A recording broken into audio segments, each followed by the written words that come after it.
Hello friends. C plus plus language की इस series में आज हम देखेंगे लेक्चर 1 का पार्ट 4।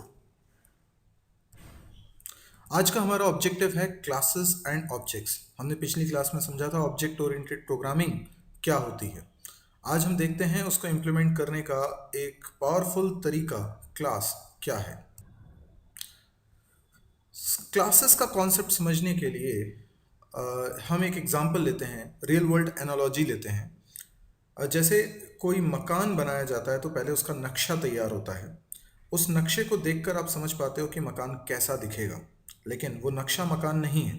उस नक्शे की मदद से मकान बनेगा। मकान बनेगा तो जगह लगेगी, कुछ कॉस्टिंग आएगी। पर जो नक्शा है वो सिर्फ कागज पे कुछ इन्फॉर्मेशन है, जो उस चीज़ की इन्फॉर्मेशन है जो फ्यूचर में तैयार होने वाला है। Class is a blueprint of an object. Blueprint यानी नक्शा। तो क्लास किसी ऑब्जेक्ट का नक्शा है। आप किसी इंफॉर्मेशन को रखने के लिए वेरिएबल बनाते हैं। आप वेरिएबल बनाते हैं अक्सर प्रिमिटिव टाइप की मदद से, इंट, कैर, फ्लोट, डबल, इनकी मदद से। मान लीजिए आपने लिखा इंट एक्स, तो आपने एक एक्स नाम का वेरिएबल बनाया जो इंट टाइप का है। इस एक्स वेरिएबल में आप एक इंफॉर्मेशन रख सकते हैं, लेकिन सिर्फ एक इंफॉर्मेशन रख सकते हैं। यदि आपको एक से ज़्यादा इंफॉर्मेशन रखनी है तो आपको कई सारे वेरिएबल्स बनाने पड़ेंगे। ऑब्जेक्ट और वेरिएबल में थोड़ा सा फर्क है।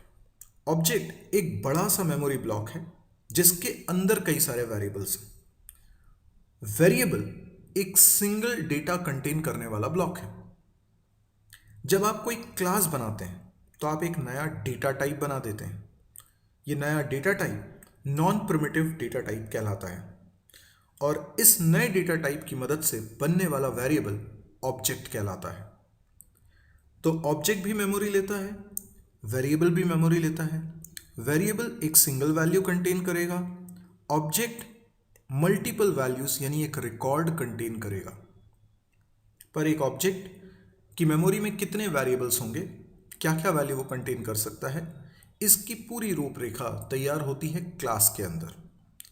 तो class is a blueprint of an object का मतलब ऑब्जेक्ट कैसा होगा मेमोरी में, उसके अंदर कितने वेरिएबल्स होंगे, उसका साइज क्या होगा, ये सारी इंफॉर्मेशन होती है क्लास के अंदर।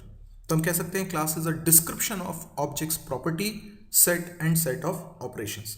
यानी इसके अंदर वो फंक्शंस भी होते हैं, क्लास के अंदर वो फंक्शंस भी होते हैं जो ऑब्जेक्ट के वेरिएबल्स को यूज करेंगे।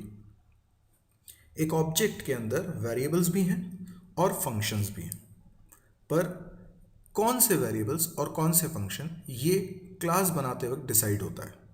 तो जब हम कोई क्लास बनाते हैं तो बनाते बिल्कुल वैसे ही हैं जैसे सी लैंग्वेज में हम स्ट्रक्चर बनाते हैं। तो क्लास बनाना यानी एक नया डेटा टाइप बनाना, जिसको हम बोलते हैं यूजर डिफाइंड डेटा टाइप या नॉन प्रिमिटिव डेटा टाइप या कस्टमाइज्ड डेटा टाइप। क्लास बनाकर हम इनकैप्सुलेशन के कॉन्सेप्ट को अचीव करते हैं। हमने पिछले लेक्चर में समझा था, पिछले क्लास में देखा था कि इनकैप्सुलेशन क्या होता है। इनकैप्सुलेशन का मतलब होता है एक चीज़ से रिलेटेड सारी प्रॉपर्टीज़ और सारे फंक्शंस का एक सिंगल ग्रुप बनाना।